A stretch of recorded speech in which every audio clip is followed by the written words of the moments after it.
Welcome, Angry Fable. Yeah, today it's just me. Everybody's doing like 4th of July stuff. We it's podcasting is not easy. It takes time. And yeah, sometimes you're the only one doing time. Not in prison, hopefully. Anyways, thank you. This is the news that happened this week. A couple of things. We're gonna do it. We're gonna shoot from the hip and do this as fast as possible. But not going to dive into a lot of the stuff other than the big, beautiful bill and some other stuff that I wanted to advise you. I'll get into the advisement. We'll get into the beautiful big bill, or just a summary of it on a lot of the stuff. One thing, start buying beef as much as you can right now. The prices are gonna jump up. Talked to a couple of farmers. They're selling their cattles.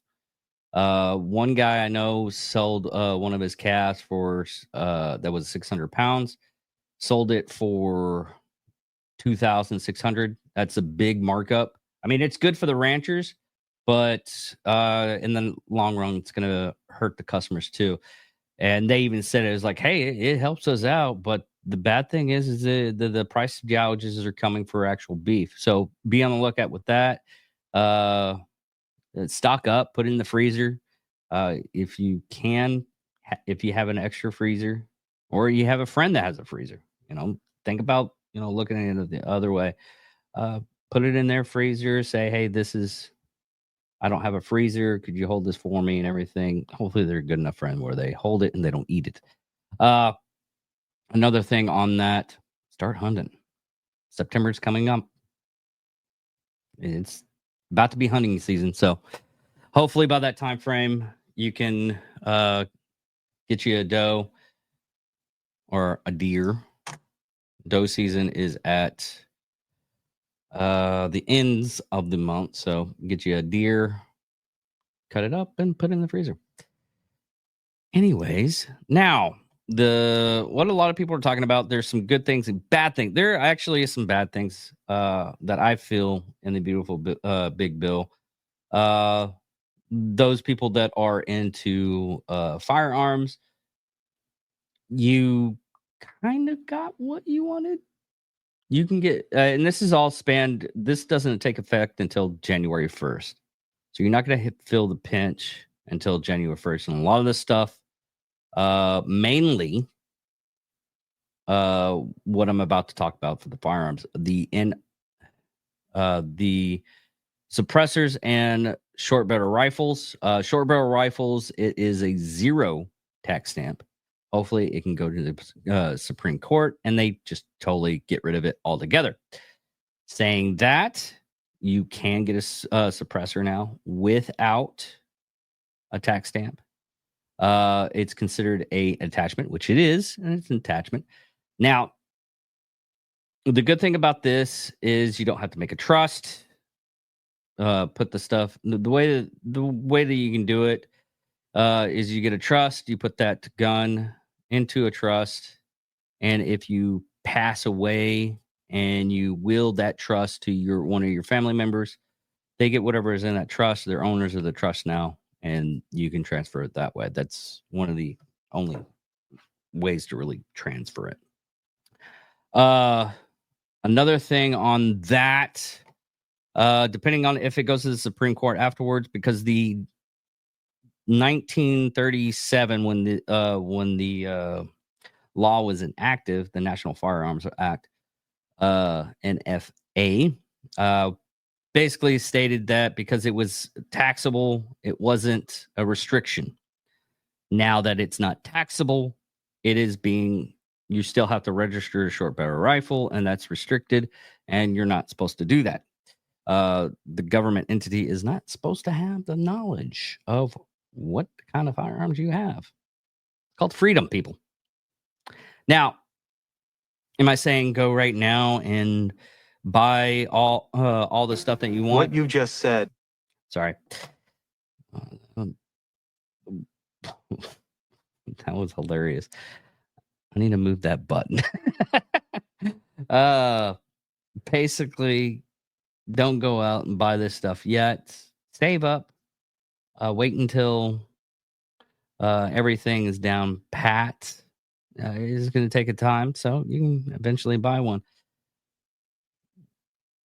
That being said, uh, short barrel rifles, it has some cons. And do a lot of research before you buy these firearms, because a lot of the times with, especially with 5.56, the shorter barrel you get, the less it's going to be reliable.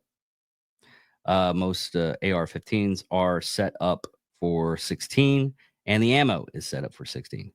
So, in hindsight, do your research like everybody else does, especially me. Doing this podcast, I do a lot of research and a lot of stuff. Uh, and it's just educating yourself on a lot of the stuff.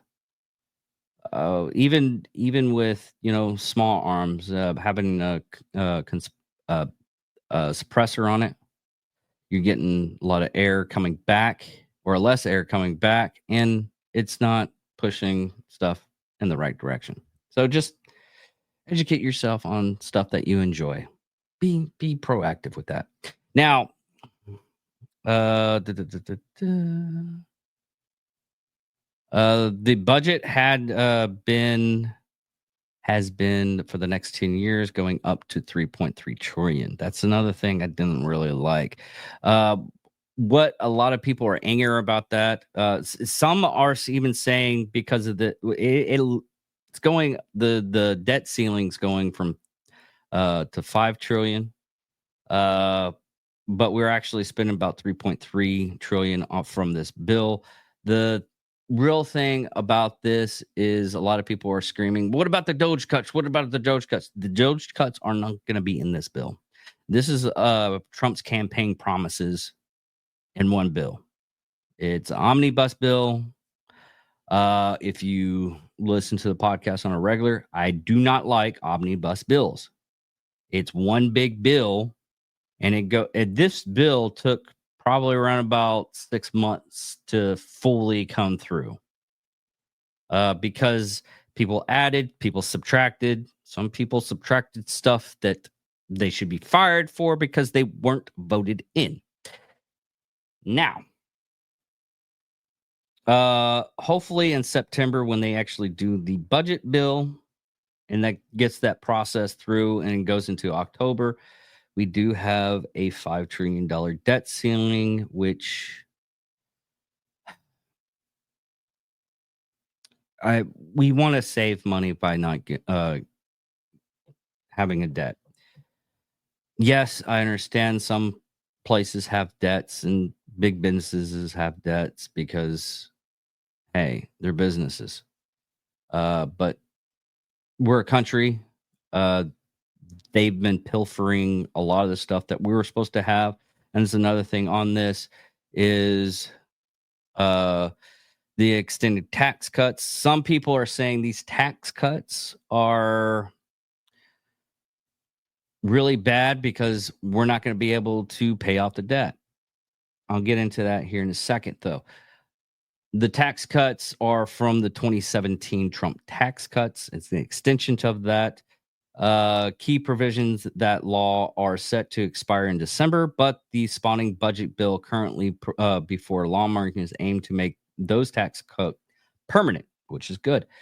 It also increases standard deduction by $1,000 for individuals and $2,000 for married couple up until 2028. There's also a steep cut to Medicare.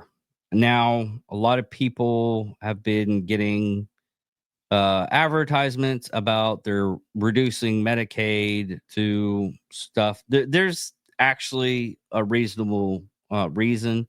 Right now, after this is signed, after 15 months, for that period, illegal immigrants are not allowed to get Medicaid or Medicare. And that's part of that tax cut. You have to be a U.S. citizen to get these kind of benefits. Sorry, you came over here illegally. And there's some of these people that actually come over here illegally are value parts of our economy. Not going to deny that. I've talked to and worked with a lot of people that have been illegal immigrants, and not one of them I would try my best to get them legal action to stay here because they're that great of a peoples. There are people out there that cross the border to do malice against our country, and that's what I disagree with. He did do a executive order for those people that have been here illegally. They get basically asylum. It's a work in progress and everything. It's basically it helped get this bill through the process. He did that to help out the Democrats to vote on it, which no Democrat had voted on it, so didn't really help in begin with. But it also helped out constituents that wanted that because they had their. The reason why I don't like that from Trump doing that is it should set up a process for the people that come here illegally wanting a better life. Yes, they skipped the line. They should be pushed back in the line. And doing that, they should pay a fine.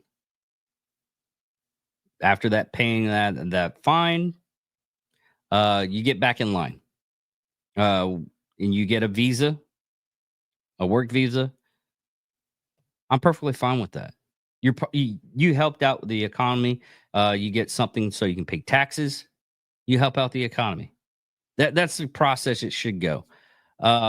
Right now, with that process, and it needs to be worked on really hard so we can get people into the United States legally.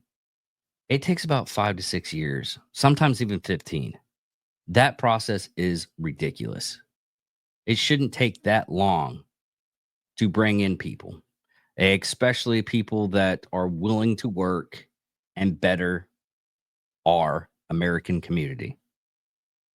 And a lot of those people that actually do come over here, they hate the country they lived in. That's the reason why they came over here. Not a lot of people are leaving the United States thinking they can get a better life in other countries because most likely you can't. And most of them that actually do are getting poached because they have very high talented skills. That being said, the steep tax cut, there are also low provider taxes, which states use to fund their share of Medicare costs from 6% to 3.5 by 2032. Compliance from some Republicans in states that draw funds from those taxes, especially for rural hospitals, led the Senate to delete the cuts and add 50 billion royal hospital funds. So it's not a full cut. A Senate bill also proposes tightening eligibility requirements so the able-bodied adults with children of 15 or over would need to work or volunteer at least 80 hours a month. The Senate Medicaid work requirements is said to be the strictest ever proposed by Republicans, raising the odds that large number of Americans could lose their coverage as they are not keeping up with the new paperwork. Congress Republicans estimate to a nearly 12 million Americans could lose health coverage by the end of next decade as a result of these changes. Now, another thing about that is they just now found out $16.3 billion was being siphoned from Medicaid. We're putting taxes into this stuff. And guess what? They found out it was a lot of Democrats that were stealing that money through Doge. That's another thing, reason why they did a little bit tighter on Medicaid. A lot of people are scared of that. But there's they're removing a lot of the money from those things, and it's just ridiculous. Hopefully, those people they find, they are filing charges. I hope they get prosecuted and jail time. Honestly, you're stealing the Medicaid from people that need it, and it's sorry, it just upsets me. Yes, that's an emotional response and everything. I try not to get emotional on this podcast, but some of the stuff that we are dealing with, and that's coming to light after Trump put in, "Hey, I'm going to try to drain the swamp," and he's doing it, and it is the opposing party. And I hope, even if they get on, they find Republicans taken from that, I hope they go to jail too. No party, right, left, middle, doesn't matter, should not be stealing for the American people, especially for medical. You're basically saying, "Hey, I don't think that baby should live. I'm going to take money so I can support my campaign, or I need a new house." That's basically, it's just selfish. All right. Next is Social Security taxes. On the campaign trail, Trump vowed to eliminate taxes on Social Security income, monthly payments to Americans of a retirement age, and people with disabilities. The House bill fell short of delivering on the promise, but it did temporarily increase standard deductions of up to $4,000 for individuals 65 and over. The deduction will be placed from 2025 to 2028. Senator Republicans moved to an extension of Social Security tax breaks, an increase that would grant 6,000 tax deductions for older Americans who earn no more than $75,000 a year. A lot of the tax cuts that are, the no tax on Social Security, no tax on tips, and no tax on overtime. We'll get into the deductions real quick. Bill increased the deduction limit for state and local taxes. SALT, their current $10,000 cap has how much taxpayers can deduct from their amount owed to and federal taxes that expired this year. Senate approved a bill to raise it from $10,000 to $40,000, but after 5 years, it will return to $10,000. SALT taxes were a big stick point in the House, especially Republican holding out in some Democratic-controlled urban areas. The House version of the spending bill did not include a 5-year limit, so the Senate changes could propose a problem some of the House representatives. Basically, what SALT is basically if you pay state tax, you get a federal deduction. That's what it basically is. Cut of food benefits. Reforms have also been added to the Supplemental Nutrition Assistance Program, SNAP, which uses 40 million in low-income Americans. The Senate bill requires states to contribute more to the program, which currently fully funded by the federal government. The government would continue to fully fund the benefits for states that have an error payment rate of below 6%. But the states with higher error rates would be on the hook for anywhere from 5 to 15% of the cost. So they didn't technically cut food stamp stuff. They're just making the states pay more, which honestly, the states should have more power. Because we want small, big government. Boosting defense and borders. This is going to be half good, half bad for me. The good part, we're getting the Golden Dome, much like Israel's Iron Dome, but we're getting a Golden Dome. It will the U.S. military receive a budget increase to $150 billion under this bill. The money will be used to bolster the armed forces shipbuilding capacity, which is good. We don't even have shipbuilding capacity now. Hopefully we get a lot of good end of that. As well as fund Trump's Golden Dome Missile Defense Project. Basically, what that is if nuclear attack hits or any kind of big ballistic missiles come in, like the Iron Dome, ours will stop those attacks. Another thing is it will also significantly increase funding for immigration enforcement. Basically, ICE allocate $100 billion to immigration customs enforcement. The agency central to Trump administration efforts to crack down on illegal immigrants in the United States. The additional funding, which will run until 2029, hopefully it goes away, will be used nearly double the migrant detention capacities in the United States and hire more enforcement personnel. Prior to the bill, the existing annual budget of ICE was $8 billion. The funding boosted now makes ICE the largest federal law enforcement agency, according to nonprofit Brennan Center for Justice. Now, saying that, that's a big boost to immigration, ICE. I'm on the fence with that. I know we could have done with like maybe an extra 10 billion, make it 18 billion. We didn't need that big boost. I think most of that boost is being put in for facilities, especially the alligator Alcatraz. If we talked a little bit, we dipped our little fingers into it a little bit last week.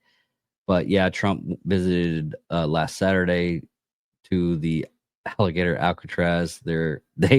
I saw them move those alligators, and they were making a moat with alligators in it, which is funny as hell. With that, they're making another armed forces. And if the next term comes up and we get someone on the other side, it's another thing they can use against this last 8 years or 5 years. We'll go 5 years. Last 5 years, they used FBI, CIA to discredit the person that was voted in, Donald Trump. If you like him or hate him, don't care. But what if they did that in a hardcore finesse with Obama or with Clinton? They tried everything. They would try everything. They basically used the CIA and the FBI to discredit a sitting president. And after that, we are finding now evidence of them doing it. And I hope those people go to jail. Our democracy, our republic, should not be under scrutiny from non-voted in personnel. That one upsets me a lot, finding out about that. I would be pissed off if it was on the Democratic side. It doesn't really matter. It's something that should not be. That being said, we're going to get into no tax on tips and overtime. On overtime and on tips and other elements. Now, let me get into this. The no tax on tips provision in the budget bill will mark a win for one of Trump's promises during the campaign. The Senate bill being considered by the House, which it was passed, will also and have deductions amount of tip wages and overtime on their taxes. However, they propose to gradual phase out these benefits based on annual income, starting at $150,000 for individuals and $300,000 for joint filters. It would expire in 2028. The Senate legislation would also permanently increase the child tax credit to $2,200, which is $300 less than the House lawmakers had eyed. The House vision required both parents have Social Security numbers, but the Senate's okayed the requirements on only one. Okay, that actually makes sense, because there are some people that are United States citizens that marry people from abroad, mostly military. Uh, uh, you go to Korea and you pick up someone, or you go to Japan, you pick up somebody. You can go to Germany, pick up somebody. You can go to England, pick up somebody. You're not going to have a social security number. Under the upper chamber bill also proposes raising the debt ceiling by 5 trillion. Okay. More than 4 trillion approved by the House last month. The debt ceiling is the limit on our amount of money the U.S. government can borrow to pay its bills. Lifting the debt limit allows the government to pay for programs already approved by Congress. That's one we already talked about that. Now, on the tax and tips, it is $15,000 for individuals for overtime and 20,000 for the tips, and it goes up to 20,000 for married couple for the overtime and 25,000 for the tips. That, a lot of people are saying it's like, well, waitresses don't make that much money. How can they make that much money? In certain places, you can get a lot of tips. Now, if some of that is actually annotated on their taxes, yeah, but you can make in a good area. You can make upwards to. I've seen people that worked on tips, and they make probably around about $200,000 a year, which is, and that's just on tips. They usually because uh the paid per hour, depending on the place, uh, it's usually like $2.15, but they actually make good tips. Uh, the clean energy incentive reduction. This is the thing that some of it was very upsetting to Elon Musk because he doesn't get the tax credit for energy vehicles or electric vehicles.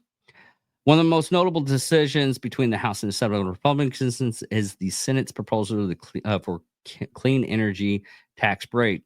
Although both called an end to Biden era federal clean energy tax credit, Senate Republicans approved phasing them out more slowly. For instance, the Senate has extended the runway for businesses that build wind and solar farms to still benefit from the tax credit, which, although it wind and solar, depending on where you're at, doesn't really help out, but I it helps out a little bit. However, both House and Senate's version seeks to dent the credit to companies whose supply chains may have ties to foreign entities of concern, such as China. Companies that begun construction this year could qualify for a full tax break that drops to 60% if they begun construction in 2026 and 20% by 2027.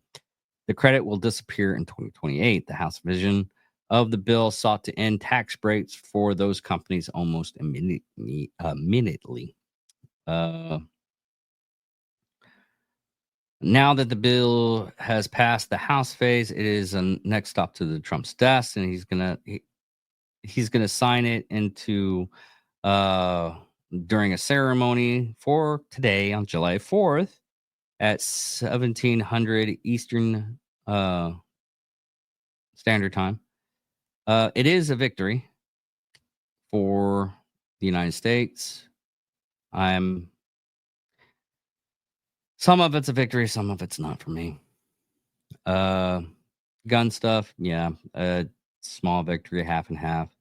You got a little creamer in that tea or coffee. Water it down. But in all realities, I don't like the higher tax bracket. I think we should have just kept it at 4 trillion. I would love it if it was at 2 trillion. And they have to like tighten the belt And a lot of people right now are saying, I was like, well, where are we going to get the money from? How are we going to pay our debts? As of right now, the tariffs that everybody said was going to put us into a recession in the last couple of months has gained us $122 billion. And I got that for CNN. So they should be lying. But anyways, that's about it for this week. Enjoy your 4th of July. If you have 10 fingers and toes, try to keep 10 fingers and toes. Don't blow them up. Have some fun. Have a little bit of libation, not too much. Watch out for deers and if you're in the outskirts. They're out there. They're beating your vehicle. And some of them don't want that anymore. But anyways, everybody, thank you all for listening. Thank you all for watching. Yes, this is pre-recorded, so I'm not going to be able to answer any comments or anything. I will. If you actually comment on the video, I will comment back. I'm usually one that does that. But I am. Well, I messed up my name on this one. I'll just go with it. I'm Mad Cat Dave. And thank you all for actually listening to my ramblings. And hopefully you got a little bit of education on that. And goodbye. Love you guys.